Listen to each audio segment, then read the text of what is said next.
Se você está com a tua Bíblia, abra comigo no Evangelho segundo escreveu o apóstolo João, discípulo de Jesus. Que formal, né? João, capítulo 2, eu vou ler com vocês do 1º até o 11º versículo. João 2, de 1 a 11. Eu talvez nas próximas semanas vou falar sobre alguns milagres que são relatados, contados no Evangelho de João. De Jesus, na verdade. Quem escreveu foi João. Hoje é o primeiro, bem conhecido, mas existe uma mensagem muito poderosa por trás destes milagres que foram realizados por Jesus, né? Não foram apenas milagres. Já seria muito poderoso se fosse apenas um milagre, mas, na verdade, quando nós lermos aqui os versículos, você vai ver que até a palavra que João usa para relatar os milagres de Jesus não é milagres, ele fala sinais. Sinais que Jesus operou. Ou seja, não foram apenas milagres que Jesus operou. A visão de João é diferente da visão dos outros discípulos, apóstolos que escreveram os outros evangelhos, Mateus, Marcos e Lucas.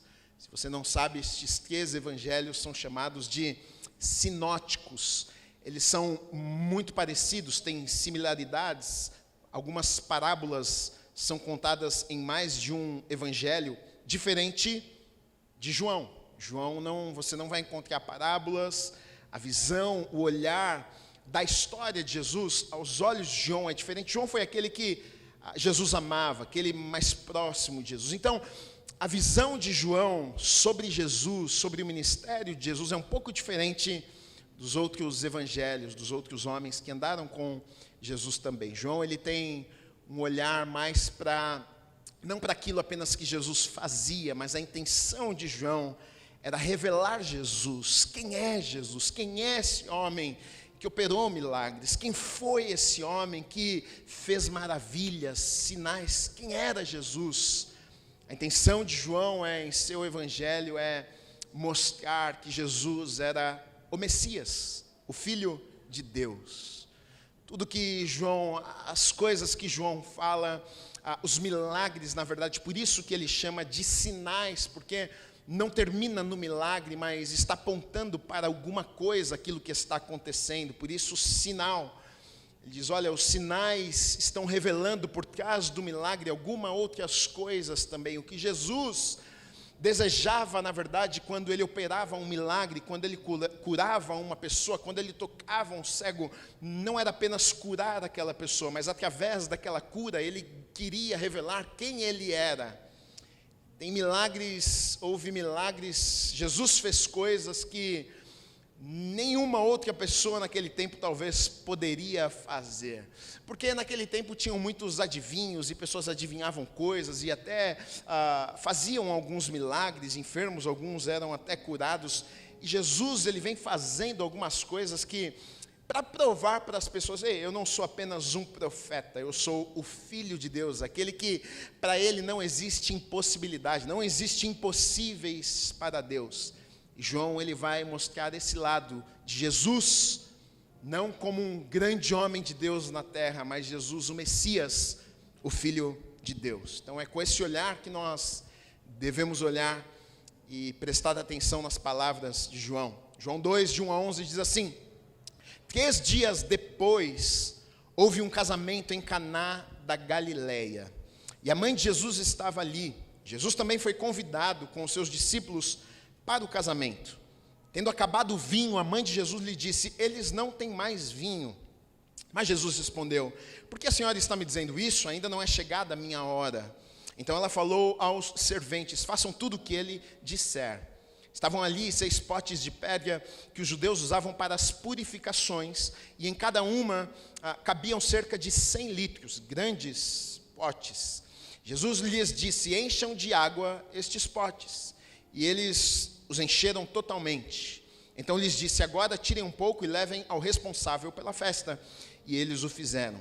Quando o responsável pela festa provou a água transformada em vinho, ele não sabia de onde tinha vindo, por mais que os serventes que haviam tirado a água soubessem, chamou o noivo e lhe disse: todos costumam servir primeiro o vinho bom, e quando já beberam muito, servem o vinho inferior. Você, porém, guardou o melhor vinho até agora. Assim, em Caná da Galileia, Jesus deu início a seus sinais. Ele manifestou a sua glória e os seus discípulos creram nele. Amém. Feche os teus olhos, vamos orar e agradecer a Deus. Pai, obrigado pela tua palavra. É a tua palavra que muda as nossas vidas, é a tua palavra que nos transforma, é a tua palavra que molda o nosso caráter.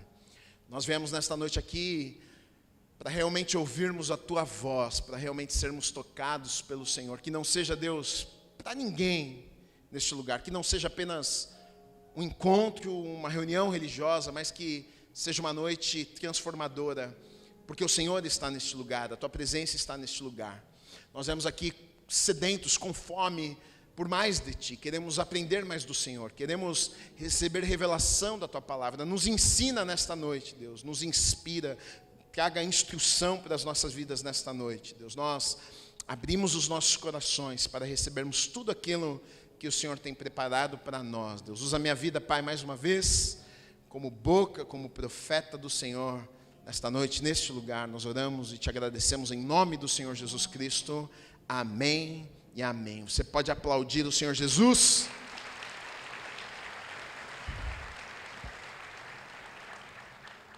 O texto, ele, se você ler, ele já auto se explica, né? Não é muito complicado de interpretar o que está acontecendo aqui. O próprio texto revela, dizendo qual foi a intenção de Jesus, porque nos finalmente ali, na última linha que está contando essa história, no último versículo vai dizer que depois de tudo isso ter acontecido, de um milagre ter acontecido, o que é que aconteceu? Depois desse sinal, o nome do Senhor foi glorificado, os discípulos creram. Olha que coisa interessante, os discípulos creram, mas os discípulos não criam ainda, já criam. Senão não tinham largado tudo na vida deles para seguir Jesus. Mas algo diferente aconteceu ali, naquele episódio, que a fé deles ali talvez foi confirmada, aumentou a fé deles diante daquilo que os olhos deles puderam ver, diante daquela experiência poderosa, que eles nunca tinham visto algo assim acontecer antes. O texto vai nos contar, e esse foi o primeiro milagre de Jesus, por isso é tão conhecido, né? Em Caná da Galileia, as bodas de Caná da Galileia, conhecido, era um casamento, era uma festa de casamento. E a Bíblia vai nos contar que Jesus estava na festa de casamento. Jesus com seus discípulos, a mãe de Jesus, estavam em uma festa de casamento. Jesus ia para a festa também. A gente muitas vezes imagina um Jesus que, quando a gente começa a ler a palavra, a gente começa, não, mas Jesus ia na festa do casamento, Jesus fazia essas coisas, longe de mim. E depende da festa também, né, querido? Calma, tem gente que está falando, glória, é amanhã mesmo então que eu vou seguir os passos do Senhor. Mas a gente vê um Jesus humano, um Jesus que era gente como eu e como você. Ele ia na festa do casamento, familiar, o amigo casava, ele estava lá presente. E nessa festa de casamento, que era diferente dos casamentos e das festas que nós temos nos dias de hoje, as festas, os judeus na verdade são assim, eles pensam num povo festeiro. As festas deles eram festas de verdade, eles ficavam uma semana festejando. Imagina, quem aguenta isso, gente? Acho que eu estou velho demais para esse negócio. Imagina uma semana fazendo festa, dorme, acorda e é festa de novo, dorme, acorda, mais festa, dorme, acorda, é festa de novo. De 6 a 10, 12 dias eles ficavam festejando. Um casamento durava muito tempo, vários dias a festa, e os familiares vinham de longe, de outros lugares, de outras cidades, e juntos ali eles passavam um tempo celebrando, se alegrando, comendo e tomando vinho. E vinho aqui na Bíblia era vinho mesmo, não era suco de uva, não. Eles tomavam vinho, até porque o vinho era algo extremamente comum para a cultura deles. Eles se assentavam e ceiavam e comiam e tomavam vinho e se alimentavam juntos. E era uma festança só. E o povo está na festa. Talvez a família que deu a festa, talvez não era uma família muito bem-sucedida financeiramente, eu estou dizendo, porque, ou talvez não, ou talvez simplesmente não calcularam muito bem a quantidade de pessoas, talvez tiveram ali alguns intrusos na festa, e a festa chega no meio e começa a acabar as coisas da festa. Ou então o povo gostava mesmo era de tomar bastante, porque o vinho acaba no meio da festa. Quando olha para um lado e para o outro, rapaz, está terminando o vinho, o mestre lá que cuidava, o sommelier da época que cuidava, olhou e falou, rapaz, o povo exagerou e o vinho acabou, e agora? E na verdade, para aquele povo naquele tempo, era vergonha, né? No meio da festa a comida acabou, no meio da festa, eu acho que até hoje, né, o dono da festa, quem está dando a festa, ficaria sem graça, no meio da festa, acabou a comida, acabou a bebida, você tem que despedir das pessoas, e o texto vai dizer que Jesus está nessa festa, essa festa que o povo estava bebendo bastante vinho e comendo e se alegrando, e ele chega lá porque ele havia sido convidado com os discípulos, ele está lá, a mãe de Jesus está também, Maria, e aí quando ela ouve a situação de que o vinho da festa havia acabado e terminado, então ela chama Jesus e ela vai conversar com Jesus e ela vai expor o problema para Jesus. Eu fico pensando, na verdade, essa história chega a ser engraçada, cômica, eu não sei o que ela é, porque o povo havia bebido bastante, porque o vinho acabou, e a mãe fala, está precisando de mais de vinho, Senhor, vamos multiplicar um pouco mais de vinho para esse povo que terminou. Parece até um negócio, é chocante para nós lermos algo assim, mas, na verdade, o que a gente precisa entender também é que era muito comum, era cultural, para eles era super normal o que estava acontecendo aqui. Agora, vinho, por exemplo, na Bíblia, ele simboliza alegria, felicidade. Nas mesas, nas festas, não faltava vinho. Então, era momento de celebração, era momento de alegria, era momento de festejar. Mas o que simbolizava a alegria, o que simbolizava a felicidade no meio daquele povo, naquele casamento, de repente, termina. E agora, como é que vamos fazer se o vinho acabou, a alegria terminou e já não tem mais? E talvez aqui seja a primeira e grande mensagem para nós nessa noite. Perceba que, enquanto Jesus não havia multiplicado o vinho, ainda assim foi possível festejar. Ainda assim, mesmo antes de ele operar um grande milagre e ter vinho naquela festa, o povo estava se alegrando, mesmo antes do milagre de Jesus. Isso me ensina algo. Isso me ensina algo. O que me ensina? Que é possível encontrar algum tipo de alegria, mesmo quando Jesus ainda não fez algo. E é aqui talvez aonde o diabo rouba muitas pessoas do reino de Deus e da presença do Senhor. Por quê? Porque não minta para mim e vai me dizer que as coisas do mundo não têm nenhum tipo de prazer. Não, se não tivesse, não tinha ninguém lá. Se uma festa do mundo com drogas, se fosse totalmente ruim, se não desse em algum momento algum tipo de alegria ou de prazer, estava vazio, ninguém ia para lá. Então, por algum momento a festa está acontecendo, sem Jesus, sem a intervenção de Jesus, e está todo mundo feliz. Mas é aqui onde eu aprendo algo poderoso. Sabe o que acontece? A festa sem a intervenção de Jesus, a festa sem Jesus, ela pode até ter algum tipo de alegria, mas tem prazo de validade essa alegria. Ela até pode trazer algum tipo de satisfação, mas essa satisfação, ela tem prazo de validade. Tanto que as pessoas buscam alegria, satisfação em coisas, em lugares, em festas, em bebida, em drogas e tantas coisas, e por algum momento aquilo satisfaz aquela pessoa. Ela está lá na noite, aquilo está satisfazendo ela, mas de repente ela vai para a casa dela e ela deita na cama dela, no travesseiro dela, e de repente no dia seguinte ela acorda com aquela culpa, aquele sentimento de que o que é que eu fiz? Na verdade eu nem lembro do que eu fiz ontem, que terrível. Aquele sentimento ruim que você carrega de culpa o dia todo e os próximos dias, e é o que está acontecendo aqui na verdade. Por algum tempo a festa estava rolando, por algum tempo o vinho estava presente, por algum tempo aquilo que simbolizava alegria estava disponível, mas de repente aquilo que simbolizava alegria acaba, e é aí onde Jesus vai entrar na história. E é assim nas nossas vidas também. Você pode encontrar algum tipo de satisfação em lugares, em coisas, em pessoas. Você pode encontrar algum tipo de alegria em alguns lugares, em pessoas, em coisas que você faz, mas não se engane, as coisas deste mundo, o vinho que o mundo oferece, na verdade, tem prazo de validade. Você se alegra por um momento, mas logo depois existe uma insatisfação. Você aproveita por algum momento, mas logo ali à frente, o vinho termina, a alegria termina, e você se pergunta, mas o que é que aconteceu? A festa acabou. A festa acabou. Jesus é tão bom que ele aparece. E aí ele vai dizer, olha, eu vim para agora de verdade trazer o que vocês estavam buscando. O que está acontecendo aqui é exatamente isso.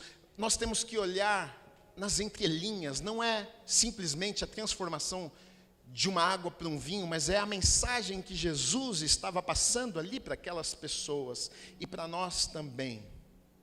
Agora, a festa praticamente estava terminada, afinal a bebida havia acabado.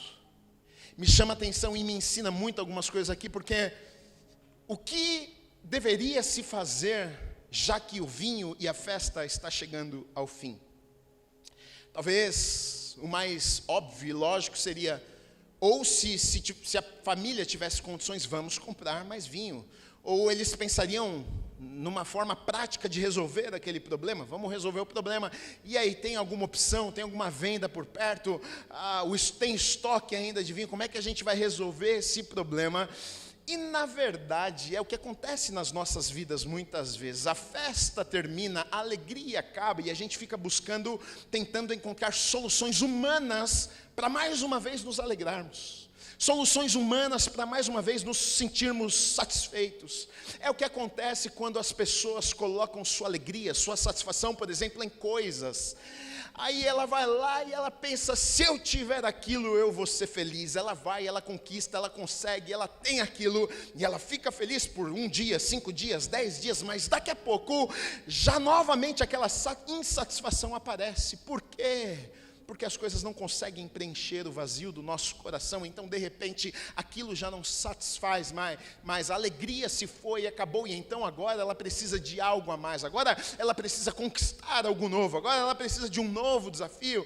E na verdade, olha só, muitas vezes o que nós fazemos, nós vamos no que é óbvio. Então, se eu fiz aquilo, fiquei feliz e agora eu estou triste, então eu preciso ir lá, pegar mais daquilo, preciso fazer mais uma vez. E talvez, a Bíblia não diz isso, talvez quando o mestre, o que cuidava da bebida ali, viu que estava terminando, ele começa já a pensar em opções. Talvez ele comece a pensar, bom, como é que eu vou fazer agora? Como é que eu vou contar para o dono da festa? Talvez eu que calculei errado, agora a casa caiu para mim, quando de repente, alguém maravilhosa tem uma ideia extraordinária. Já sei, vou pedir para Jesus transformar água em vinho. Primeiro milagre de Jesus. Jesus não tinha curado nenhum cego, Jesus não tinha feito nenhum paralítico andar.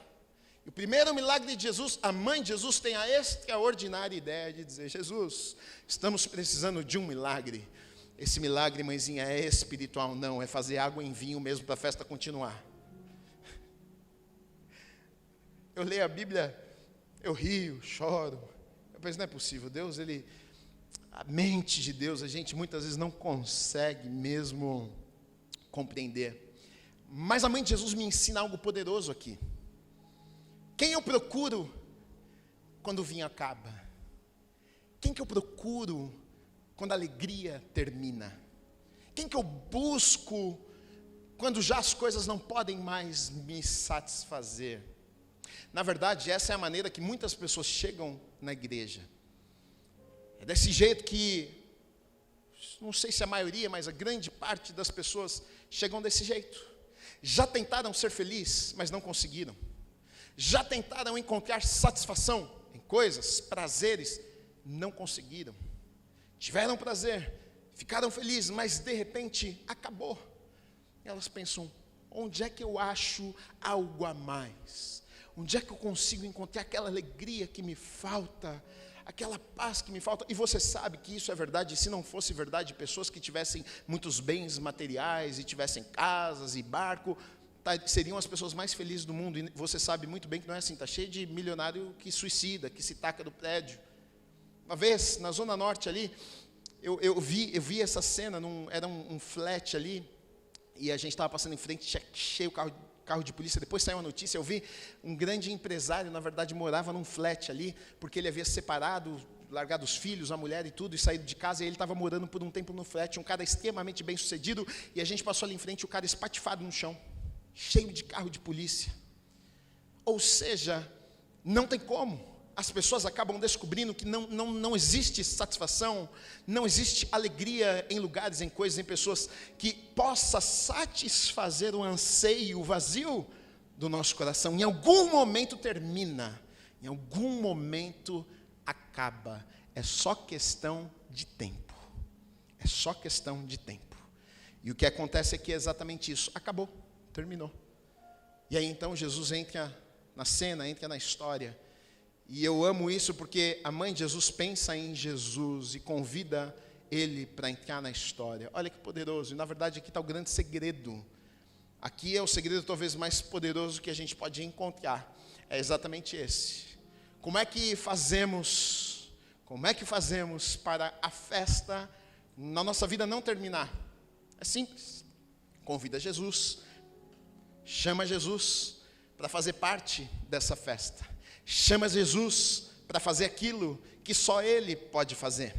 Deus, eu estou tão cansado, eu estou tão deprimido, eu estou oprimido, a vida não está fácil, como é que eu resolvo os meus problemas? E você corre daqui para lá, de lá para cá, e você faz tudo aquilo que você pode fazer, e você luta com as forças do seu braço, e você tenta conquistar as coisas, e você tenta fazer do teu jeito, e muitas vezes você chega à conclusão, eu não estou conseguindo. Gui, como é que eu faço aqui? Maria nos dá uma aula. Chama aquele que pode fazer na tua vida. Chama aquele que pode fazer um milagre. Chama aquele que pode resolver um problema na tua vida que você não consegue resolver. É o que está acontecendo aqui. E essa mulher maravilhosa, ela nos ensina de diversas maneiras, que no momento difícil, ela vai até Jesus. Para onde você corre nos momentos difíceis? Quem é a tua ajuda nos momentos difíceis? Quem é o teu consolo nos momentos de adversidade? Para quem você chora nos dias difíceis, quando lhe falta alegria? Ela me ensina, eu vou para Jesus. E aí ela vai até Jesus, e ela fala, ô filho, deixa eu te falar uma coisa, está precisando de um milagrezinho aí, tem que transformar uma aguinha em vinho, porque o vinho acabou e a festa vai terminar. E aí, Jesus, na verdade, dá uma resposta que a princípio pode parecer mal educada, mas não foi, tanto que você vai ver o jeito que ele falou com ela, ele falando em muitos outros textos e passagens. Mulher, que tenho eu com isso? Que mal educada, hein, Jesus? Com a mãe? Não. Em vários lugares você vê ele tratando com carinho com ela, falando, mulher. Em vários encontros com mulheres, Jesus falava, mulher. Então, não é que ele foi mal educado, mas ele está dizendo para ela, não, está na minha hora, não chegou. Aí essa mulher aqui para mim é extraordinária, porque é como se ela tivesse dito para ele, dá licença aqui. Ela olha para os servos e manda os servos, obedece tudo que ele vai falar, tá bom? Olha a fé dessa mulher. Porque ele acaba de dizer para ela, eu não tenho nada a ver com isso, não chegou minha hora, eu vou mandar eles obedecerem ele vai olhar para eles e vai dizer o seguinte, olha, eu não tenho nada a ver com isso, então vai vocês dar um jeito nisso. Ela podia ter pensado assim, mas ela sabe do filho que tinha, ela sabe do Jesus, Filho de Deus, amoroso, misericordioso, bondoso e cheio de graça que ela tinha. Ele disse, não chegou a hora, ela fala, faz o que ele mandar, porque vocês vão ver algo extraordinário acontecendo. Isso aqui me ensina uma outra e grande lição poderosa. Ela dá uma ordem aos servos, ela nem era dona da festa, que mulher ousada, né? Obedece ele, hein? Obedece ele. Tem coisa que só mulher pode e consegue fazer, né? Se o homem fala, obedece ele, o outro já é retrucado, obedece você, rapaz. Vai para lá. Agora a mulher obedece ele, opa, deixa comigo. Um homem esperto, inteligente, vai lá e obedece. Então os servos vão obedecer o que Jesus vai falar. Agora, Jesus vai falar algo que não cabe na mente. Jesus vai falar algo que não faz sentido. Isso me ensina muito também, porque olha o que Jesus ele vai mandar fazer. Ele vai mandar pegar grandes bacias que eram talhas. Cabia 100 litros de água dentro dessas talhas. E o próprio texto diz que estas talhas cheias de água, elas serviam para o quê? Para as purificações. O judeu, no tempo da lei, isso era algo extremamente comum. Por exemplo, por vários motivos, eles eram considerados impuros. Então, tocou num animal morto, está impuro, meu filho. Então, para adorar a Deus, para ir no templo, você tem que se lavar, tem que purificar, para então você estar puro e ir lá no templo, adorar a Deus. Ou então, a mulher naqueles dias, o marido não podia tocar na mulher naqueles dias, porque então ficava impuro. E aí, de repente, se o rapaz lá não se segurou e tocou na mulher naqueles dias, ele tinha que purificar. Então, vai se lavar, meu filho, na água, pega as talhas, toma um banho lá, se purifica, para você então poder adorar a Deus. Olha que coisa interessante. Então a água que servia para limpar sujeira é a água que Jesus vai usar. E não faz sentido nenhum. E talvez na cabeça daquelas pessoas não fazia sentido nenhum. Porque pensa numa coisa. A pessoa chega ali impura, enfia a mão dentro da água ali e dá uma lavada, então todo mundo encostou de repente naquela água e Jesus vai pegar essa mesma talha com essa água, mandou encher de água a talha, não era uma coisa talvez muito limpa, e traz aqui que é dessa talha aqui que eu vou fazer o milagre. Me chama a atenção porque não fazia sentido, mas mesmo não fazendo sentido, os servos obedeceram. Isso é poderoso demais. Por quê? Porque na nossa vida é exatamente assim. Não precisa fazer sentido. A gente exige de Deus algumas coisas que nós não poderíamos exigir de Deus. Me explica, Deus, sabe? Me mostra tudo para que então eu vá, para que eu dê um passo. Então não precisaria de fé. Então não precisaria de confiança. Se Ele me fala tudo. Agora, é em momentos quando Ele não me fala que a minha fé é testada. É em momentos que Ele diz, não vou te contar não, só vai. E você diz, eu vou e não estou entendendo nada. É isso mesmo, não está entendendo. Queridos, quando acontece uma coisa, uma vez, 2, 3, 4, 5, 10, é padrão. E se você olhar na Bíblia, isso acontece o tempo inteiro. O quê? Deus não dando explicação para as pessoas. Abraão, eu sempre repito, Abraão, sai da tua terra, da tua parentela, vai para a terra que eu vou te mostrar. Tá bom, Senhor, qual que é a terra que o Senhor vai me mostrar? Eu vou te mostrar ainda. Vai, sai. Mas sai para onde? Sai. A gente não gosta disso, o ser humano não gosta disso, a gente quer saber dos detalhes. Como vai ser, quem vai estar, onde que é, de onde vai vir a provisão, mas o Senhor colocou esse projeto no meu coração, mas está bom, Deus, me dá uns detalhes, como é que vai ser, quem é a pessoa e tudo. Nós não gostamos da ideia de Deus colocar algo nos nossos corações e nos direcionar e dizer, vai lá e faz. Diz, não é possível, isso não é de Deus, isso é do inimigo, só pode ser. Porque as coisas de Deus têm que ser claras, tem que ter clareza. E Deus algumas vezes vai me pedir, vai te pedir. E digo mais, Deus vai pedir coisas que não faz sentido. Às vezes não faz sentido. Você vai olhar e falar, não é possível que esse negócio de Deus. Só que no teu coração, no teu espírito, no teu homem, na tua mulher interior, existe uma convicção. Preguei ontem, eu falei sobre isso, uma mensagem que eu já preguei aqui. Sobre o nosso homem interior, tem um texto, acho que é Coríntios, agora não lembro de cor, que fala que a mente do homem conhece o espírito do homem. A mente, o espírito de Deus conhece o quê? A mente de Deus. No momento que eu e você aceitamos Jesus nos nossos corações, o Espírito Santo de Deus vem habitar em nós. Então agora tem o meu homem interior, o meu espírito, porque eu sou feito de corpo, alma e espírito, mas ao mesmo tempo agora existe o Espírito Santo de Deus que habita em mim. Então agora o Espírito Santo de Deus que tem a função de ensinar, de mostrar, de revelar quem Deus é agora, está comunicando as verdades do coração de Deus dentro de mim, no meu espírito. E aí então é aquele conflito e aquela batalha, porque você sente algo e você olha, e o que você vê é contrário àquilo que você sente. Que problema. E muitas vezes é exatamente o que Deus vai fazer. Deus vai dizer, vai para a direita. Está todo mundo indo para a esquerda. Deus vai dizer, começa um negócio, e você acabou de falar com 5 amigos que faliram os negócios. Deus vai falar, abre uma loja Pets, e a coisa que mais fecha na vida é Pets, nem sei se é, mas aí você fala, não é possível, essa ideia não foi de Deus. E Deus vai fazer isso, Sabe por quê? Porque ele quer nos ensinar. Nos ensinar. Porque o que a gente vai ver nesse texto aqui é que Deus não precisa de grandes coisas para realizar grandes milagres. Ele precisa de obediência. Ele pega uma talha velha com água suja e faz o melhor vinho que se poderia ter. Então, para Deus não é sobre a talha. Não é sobre apenas a tua habilidade, não é se você é bom, se não é, não é a probabilidade, não é se o mundo está dizendo que... Não, para Deus não é isso, para Deus é, será que eu encontrei um filho, uma filha obediente, disposto e disposta a ir mesmo quando não faz sentido? E é exatamente o que está acontecendo aqui, é o que está acontecendo.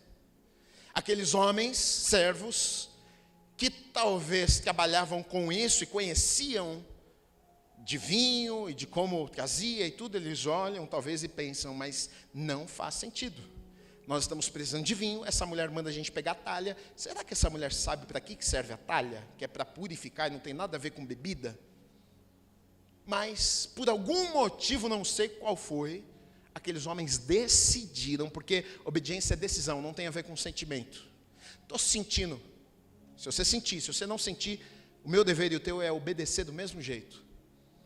Talvez ali naquele momento eles sentiram, puxa, mas eles passaram por cima da lógica, do sentimento, e por algum motivo creram. E é claro que o motivo é o Filho de Deus que estava falando com eles.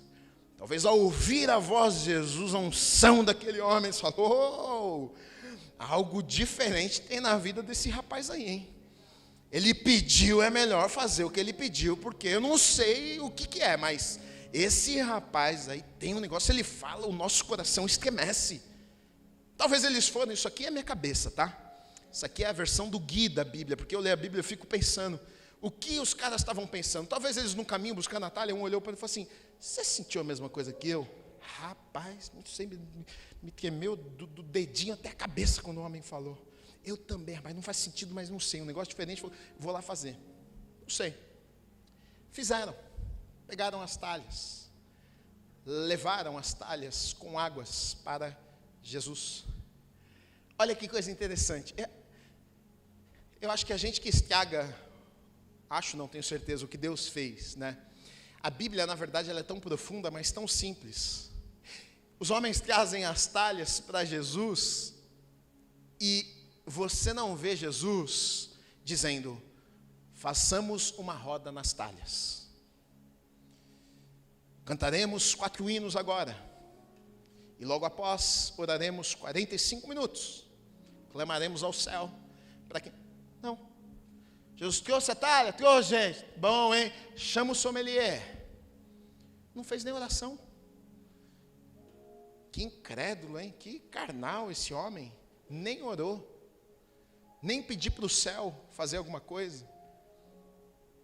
E a gente muitas vezes é tão religioso, mas obedece tão pouco. Porque para nós é mais fácil orar meia hora, mas não obedecer, do que obedecer e nem precisar orar, talvez, meia hora. Gui, você está falando que você é contra a oração? Não. Você deve orar, eu também. Mas me chama a atenção o comportamento de Jesus muitas vezes. Eu acho que ele fazia isso justamente para quebrar paradigmas, para mexer com a minha cabeça e com a tua. Você está vendo como funciona? Aconteceu porque eu criei. E porque eu criei, houve ali um milagre poderoso. Então as talhas chegam, a água chega. E aí, da talha com água suja, surge o melhor vinho que se poderia ter. Sabe o que eu fico pensando nessa história? Eu fico pensando, bom, se eu fosse alguém nessa história, eu acho que eu era a talha suja. Eu acho que eu seria apenas a talha, que serve para poucas coisas, que está sujo. Eu acho que eu sou a talha da história. Talvez você pense um pouco mais de você, não, eu sou o discípulo que estou do lado de Jesus. Eu penso, eu sou a talha. Presto para pouca coisa, mas nas mãos de Jesus pode vir algo maravilhoso. Uma talha com água nas mãos de Jesus. Pode sair algo extraordinário. Eu amo essa ideia, sabe por quê? Porque a gente chega na igreja e é exatamente assim que a gente se sente diante de Deus muitas vezes. Deus, quem sou eu? Diante talvez de algo que o Senhor tenha colocado em meu coração. Sou tão pequeno. O Senhor diz que coloca no meu coração que o Senhor vai usar a minha vida, que o Senhor vai me levar, que o Senhor vai fazer. E eu leio promessas na tua palavra de que o Senhor me colocaria na presença dos reis desta terra e colocaria palavras em minha boca, mas logo eu sou apenas uma talha. Eu sirvo para poucas coisas. A gente limita Deus, né? A gente quer dizer para Deus o que Ele pode ou não pode fazer na nossa vida. Sou só eu, Deus. A talha só serve para purificar. A gente não consegue compreender que nós servimos a um Deus que é ilimitado. A gente não consegue compreender que para Deus fazer na minha e na sua vida, Ele não precisa de muito. Ele precisa de obediência, de disposição, de entrega. Foi o que estava acontecendo aqui. Na obediência, então, agora vai acontecer um grande milagre, e tão grande que foi o primeiro milagre. Divide a história ali. Para sempre as pessoas iriam falar do que aconteceu naquele dia ali. Querido, a palavra de Deus é a mesma. O Deus que operou um milagre naquele dia é o mesmo. Jesus, que estava andando no meio das pessoas que estavam naquela festa, é o mesmo. E ele não está morto, ele morreu, mas ele ressuscitou, ele está vivo, habita em nós o Espírito Santo de Deus, tanto que Jesus fala para os discípulos, porque eu fico imaginando a cabeça dos discípulos olhando tudo aquilo acontecendo, e Jesus, sabendo que ele tinha vindo para se entregar em uma cruz, ele prepara os discípulos, porque talvez o que os discípulos iriam pensar após a morte de Jesus, bom, o tempo foi maravilhoso, coisas extraordinárias aconteceram, mas acabou, porque Jesus morreu. Por isso que Jesus orienta os discípulos e encoraja os discípulos e diz para os discípulos o seguinte: olha, se vocês acreditaram, se vocês crerem, olha, o Espírito Santo de Deus vai vir sobre vocês, e vocês farão coisas maiores do que eu fiz. Olha, Jesus falando com os discípulos, e os discípulos viram cego vendo, paralítico andando, água virando vinho, e ele diz: vocês farão coisas maiores. O que é difícil para Deus fazer? Você talvez olha no espelho, como eu, muitas vezes, e pensa: sou só uma pequena talha, mas da talha pode vir coisas extraordinárias, da tua vida pode sair coisas que você não imaginou. Através da tua vida, Deus pode fazer coisas inimagináveis, que você vai olhar e vai até se assustar. Olha para o espelho e fala: será que sou eu mesmo? A família vai olhar e falou: logo você, aquele menino, aquela menina terrível, como aconteceu comigo uma vez. Eu fui uma criança um pouco sapequinha, e quando estava ainda na Bíblica, a igreja que meu pai é pastor, uma vez tinha programa na televisão ainda, eu já contei isso aqui, e uma vez eu não lembro o que aconteceu, meu pai viajou, não sei, ele pediu para eu pregar na igreja, e eu preguei, e toda a mensagem de domingo, no próximo sábado, ia para a rede nacional de televisão. E aí estou lá, eu preguei no domingo, próximo sábado eu estou na telinha das casas de muita gente. E uma professora minha do colégio, professora Ana Maria, me lembro dela, uma senhorinha querida.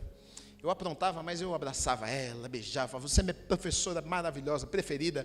E ela falava para minha mãe: esse menino é um sem vergonha, eu não consigo nem brigar com ele. Ana Maria assistiu o programa e não acreditou.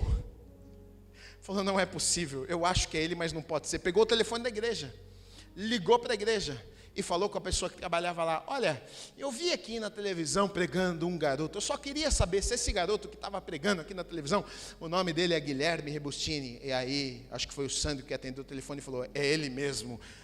A senhorinha deve ter pensado: Deus faz milagres mesmo. Talvez na cabeça da senhorinha, um dia ela tenha pensado: esse menino não vai dar em nada. Tadinho, olha só, o pai pastor e ele todo erradinho. Tanto que uma vez chamaram meu pai e minha mãe na escola, e foi meu pai e minha mãe para uma reunião com a diretora, e chegaram lá, a diretora falou assim para o meu pai: olá, Edson, Célio, eu sei, são pastores, né?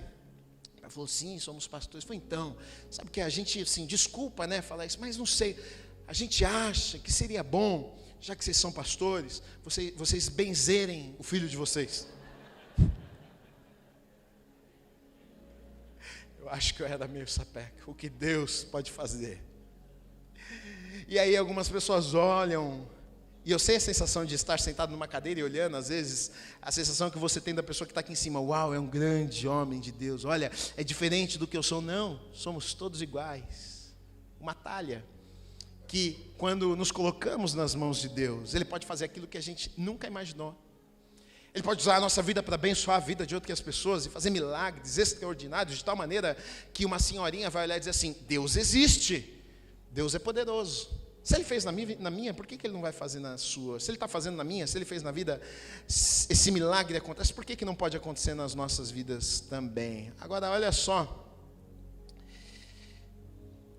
Jesus, na verdade, faz um milagre, transforma a água em vinho ali. E olha o que Ele faz quando transforma. Quando os homens chegam com as talhas, enche de água e tal, não sei o quê, o que é que Ele diz? Leva para o mestre, para que ele prove. Esse é o convite. Esse é o convite de Jesus. Leva, dá para ele provar. É isso aqui que nós precisamos. Esse é o convite de Jesus para nós. É o que, Gui? É experimentar. É experimentar. O convite de Jesus para as nossas vidas é: experimenta, meu filho. Experimenta o que eu tenho para te oferecer. Aí sabe o que aconteceu? O mestre, que entendia de vinho, tomou, e o que é que ele falou para aqueles homens? O que é que ele falou para Jesus? Olha, alguma coisa aconteceu, confundiram, se confundiram. Por que confundiram? Não, porque o que se faz é o seguinte: serve primeiro o vinho bom, porque o pessoal ainda está bem tranquilo. Depois que já tomou 3 taças do vinho bom, serve o ruim mesmo, porque o gosto é o mesmo. O que o mestre disse foi isso. Primeiro serve o bom, depois serve o ruim mesmo. Está todo mundo na festa, ninguém sabe o que é bom, o que é ruim. Ele está dizendo: mas aqui vocês fizeram diferente. Nunca vi isso acontecendo na festa. Serviram o vinho ruim primeiro e deixaram o bom para o final. Uau! Isso me ensina algo poderoso. A experiência faz com que a gente consiga comparar o que nós temos com o que nós recebemos. Diante do que recebemos, a gente pode olhar para o que temos e dizer: não vale a pena, não vale a pena. É por isso que nós precisamos de uma experiência. Por quê? Por que pessoas ficam indo e vindo? Por que pessoas ficam lá e cá? Por que pessoas não conseguem firmar? Porque não tiveram uma experiência. Não provou o quão bom é.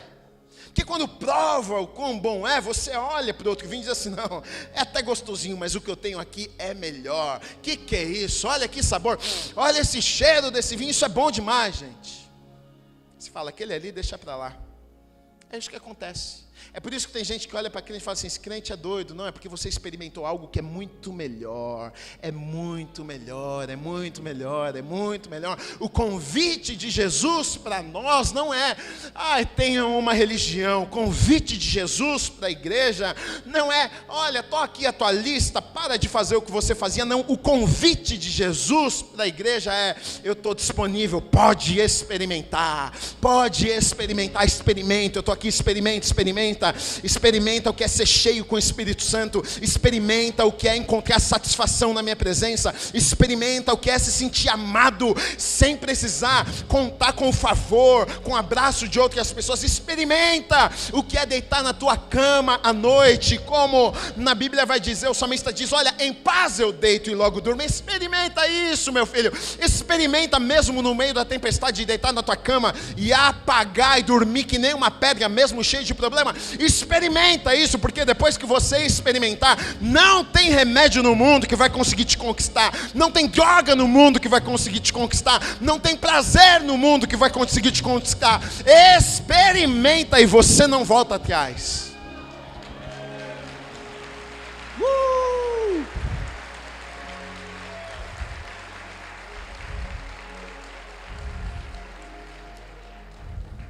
Só para terminar, qual foi o propósito de Jesus nisso aqui? Olha o versículo 11, como termina: assim, em Caná da Galileia, Jesus deu início a seus sinais.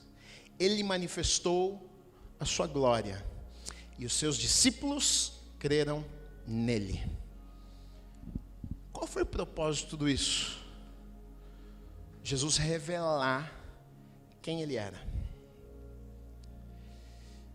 Eu acho isso louco, porque os discípulos já estavam andando com ele, já estavam atrás dele. E sentiram algo diferente, porque se não tivessem sentido algo diferente, não tinham abandonado suas vidas para seguir Jesus. E tem muita gente da igreja que tá nisso, tá naquele sentimentozinho bom. Vem pro culto. Ai, Gui. Eu sei porque as pessoas falam assim, nossa, esse lugar aqui é um lugar tão iluminado, de paz. Vem aqui, sinta uma paz tão boa. E tá nisso só, tá na paz, talvez seja a luz, que por isso você acha que é iluminado. Você falou, que legal. E talvez os discípulos estavam nessa ainda. Ai, nossa, não sei, mas tem um negócio diferente. Estou seguindo esse homem aqui, estou feliz, nossa. Mas de repente, quando Jesus se revela e mostra, ei, eu não sou qualquer homem, eu sou filho de Deus. De repente é como se os olhos dos discípulos se abrissem, escamas caíssem dos seus olhos. E aí a Bíblia diz, eles creram em Jesus. Eles creram em Jesus. Experiências nos levam a crer. Experiências nos levam a crer. E de verdade, a minha oração como pastor dessa igreja é que você tenha experiência profunda com Jesus. É que as escamas que estão nos teus olhos caiam, aquilo que tem te cegado não te segue mais, porque diante da glória, da majestade do senhorio do nosso Senhor, não há nada que seja mais atraente, não há nada que seja melhor do que Jesus, que esse Jesus que nós encontramos na Bíblia, que esse Jesus que os discípulos na presença deles disseram, agora nós cremos, e nunca mais suas vidas foram as mesmas. Que seja assim na tua vida também. Eu oro em nome do Senhor Jesus Cristo, que não seja para você uma religião este lugar, que não seja para você apenas um lugar de paz essa igreja, que não seja apenas um lugar iluminado, que não seja apenas boas energias neste lugar, como alguns dizem, mas que seja uma experiência com o Filho de Deus, com o Messias, com aquele que morreu, mas ao terceiro dia ressuscitou. Ele está vivo, assentado à direita do Pai. Ele habita, o Espírito Santo de Deus habita em você. Se você fez a oração, Senhor, vem morar no meu coração, nunca mais a tua vida é a mesma. Que você clame nessa noite, eu quero Jesus experiências, eu quero Jesus te ver, eu quero Jesus crer como os discípulos creram, eu quero Jesus algo sobrenatural do Senhor. Eu não quero Jesus mais uma noite comum, mas eu quero uma noite na qual as escamas dos meus olhos vão cair. Se você deseja isso, esse é o momento. Eu creio de verdade que pessoas vão sair deste lugar crendo como nunca antes, em nome de Jesus. Se você quer, levante as tuas mãos e diga, eu quero Jesus, revela-te a mim, Jesus, eu quero ter experiências com o Senhor. Joga a tua mão para o céu e adora o Senhor Jesus.